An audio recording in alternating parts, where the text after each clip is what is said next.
Alors la télémédecine, c'est une solution vraiment innovante qui peut être intéressante en termes d'accès aux soins pour les habitants de Moselle. Nous, au niveau du département de la Moselle, on souhaite impulser une action très forte dans ce domaine-là. Un comité de pilotage santé a été créé par les élus du département et il y a une volonté à travers l'appel à projet télémédecine qui a été lancé avec l'appui des acteurs, établissements médico-sociaux, notamment hôpitaux, professionnels de santé, de pouvoir activer ce levier de télémédecine en Moselle. La solution nous a rapidement séduites par le fait d'être très facile d'emploi, d'être très mobile, donc de pouvoir faire des téléconsultations dans la chambre du résident et pas uniquement en salle de soins. Et puis en fait, avec la possibilité de former notre personnel infirmier de manière très rapide. Moi, j'ai vraiment l'impression d'apporter du soin quelque part où il n'y en avait pas toujours. C'est compliqué pour les résidents d'EHPAD de se déplacer. Donc nous, on est vraiment là pour leur apporter le soin dans leur lieu de vie, sans source de stress, sans déplacement. Et donc voilà, on essaye en tous les cas d'apporter un petit plus aux résidents des EHPAD.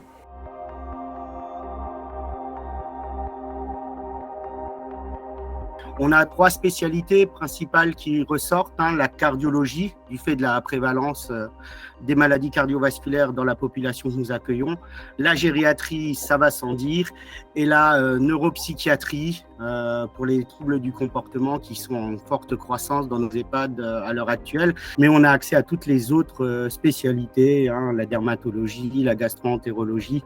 C'est extrêmement pratique.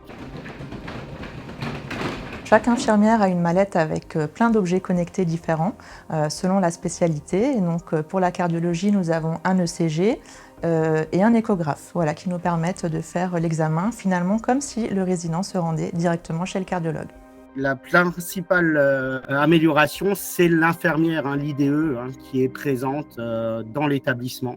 Elle fait toute la différence. On a vraiment une soignante formée à la téléconsultation qui accompagne le résident et le spécialiste aussi et permet des actes de télémédecine assez poussés. Le patient n'attend pas sur un brancard, n'a pas les inconvénients du transport. J'imagine tous les transports qu'on a évités pour ces résidents qui, la plupart, partiraient en ambulance, de fait de leur handicap ou de leur perte d'autonomie. La télémédecine est un des pans de cette innovation, mais dans tout ce qui est thérapie aussi non médicamenteuse, on recherche toujours des supports, des méthodes nouvelles pour pouvoir correspondre aux besoins d'un plus grand nombre en fait. Ce choix a été réalisé en lien avec les partenaires, donc les établissements médico-sociaux notamment, car il y a une volonté forte aussi de disposer de solutions comme une infirmière mobile qui peut se déplacer entre les différents établissements, être à côté du patient ou du résident pour pouvoir octroyer ce service de téléconsultation et le rassurer dans cet acte